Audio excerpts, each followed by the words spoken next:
All right, first thing, obviously, Roan. I mean, you'd be surprised how much most of you guys are doing this. And I know we talked about it, and I know it's difficult, but you just gotta try. You just gotta be more aware of what your body and what you're doing and what your presence and what your body language is giving out on the court. It's really, it comes down to self-discipline a little bit. We're doing this on purpose. I mean, the whole point of it is that you're aware of what your body is doing.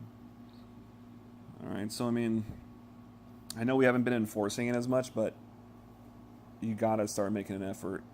You gotta start doing it. All right, here's a pretty good block by Timmy, actually. Here, pretty good block by Timmy. Timmy comes up here in the middle. There, he throws his hands. He throws his hands in right where he needs to be. Peter sets up pretty nice. Peter's up there, closing the block. His hands go directly forward, and his hand gets around the ball. This is what I'm talking about when I say get around the ball. His left hand could be a little bit more straight, but he's getting his right hand at least straight in there.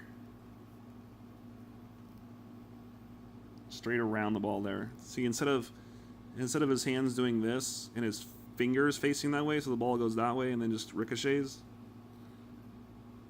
he's wrapping his hand around the ball like this. He's wrapping his hand around the ball.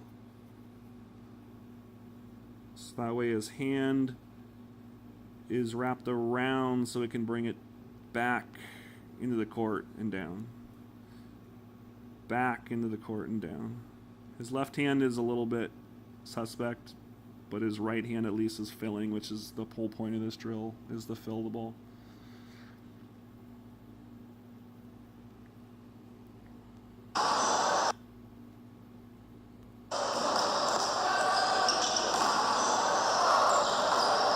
Let's see it one more time. Without the arrows.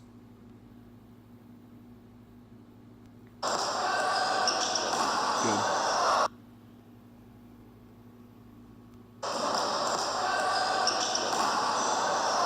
Good. Let's see it one more time.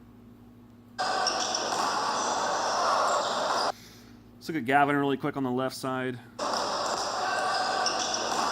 Wow, Gavin. Okay. All right. So this is what we've been talking about. This is a perfect example of the old beach volleyball straight up and down ping pong paddle block here. Let's all look at Gavin. He's kind of behind Emmett and Colin here. You're just creating more problems than you are going to block him.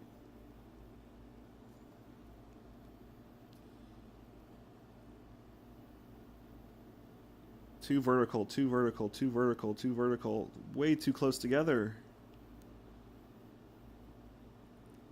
Look at the hands. I mean, the hands are just literally acting like a backboard here.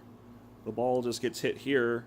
Your hand, the ball is going to go where your hands are facing. I mean, there's no secret to volleyball. The ball is going to go where your hands are directing it. That's why we want to block with our hands. Our hands are here. The ball is just going to shoot off in the opposite direction 500 feet in the air. Uncontrollable. It's just total rebound. This is what I'm talking about. Exactly what I'm talking about with a rebound effect with your hands facing up. I mean, that ball just gets destroyed out of bounds. And even Emmett's like biting his hand here, just like, wow, that's ridiculous. That was bounced off so far. Look at that. That was more of a ping pong paddle than I do. Let's look at him again. Slow motion. Boom, that ball is knocked out of bounds. Now, most hitters, most blockers do block like this, kind of. So, as a hitter, that's why we're saying just hit it high and hard, because good things will happen, because blockers will be doing this. And you'll just be hitting it off the block. Your block is your friend. Al Skates again. If you don't know who Al Skates is, look up Al Skates. Very famous. But anyways, famous quote, the block is your friend. Hit it high and hard off the block. Look at Gavin right here. Hit it high and hard off the block. Boom, way out of bounds.